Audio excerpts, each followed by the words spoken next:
les aventures extra-conjugales de Jacques Chirac ne tombaient pas toujours au bon moment.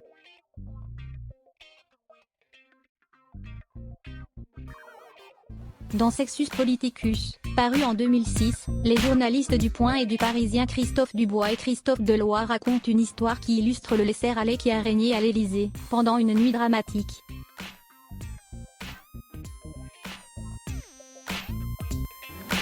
Que ce soit pendant ses années à l'Hôtel de Ville, à Matignon, ou à l'Élysée, Jacques Chirac a souvent disparu.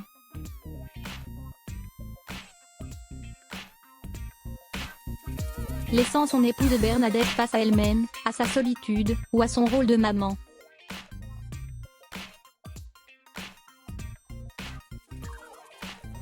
Parfois, il découchait, retenu par sa première maîtresse la politique, ou pour retrouver l'une de ses conquêtes en pleine nuit.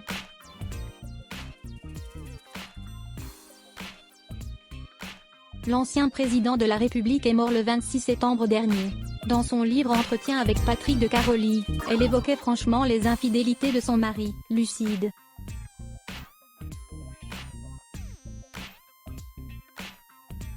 Grand séducteur dans l'âme, il a aussi formé un couple solide avec Bernadette Chirac, son rock, pendant plus de 60 ans.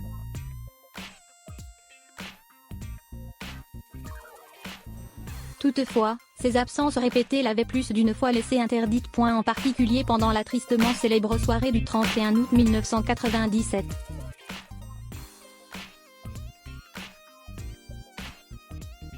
À Paris, la princesse Diana qui voyageait avec son compagnon, Dodi Al-Fayed, s'était tuée dans un accident de voiture sous le tunnel de l'Alma.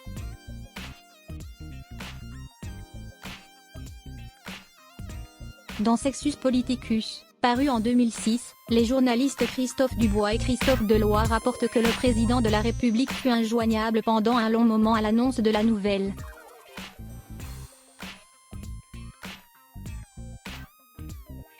Si bien que c'est Bernadette Chirac, toute seule, qui avait été se recueillir à 7 h du matin devant la dépouille de la princesse.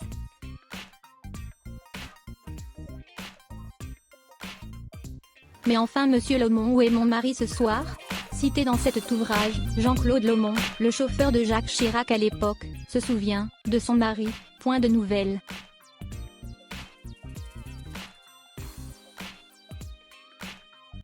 Très prudemment d'ailleurs, la première dame se garda bien de me faire rappeler, elle n'ignorait point que j'aurais été capable d'aller le chercher là où il avait passé la nuit, et où il n'aurait pas été bon que la presse, sur les dents depuis la veille au soir, se rendit avec moi.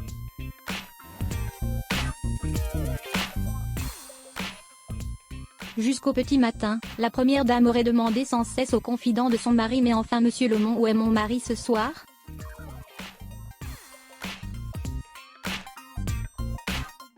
Finalement, en 2001, le chauffeur de Jacques Chirac avait avoué dans son ouvrage 25 ans avec lui, aux éditions Ramsay, qu'il passait la nuit au domicile de l'actrice italienne Claudia Cardinal pendant ses heures historiques.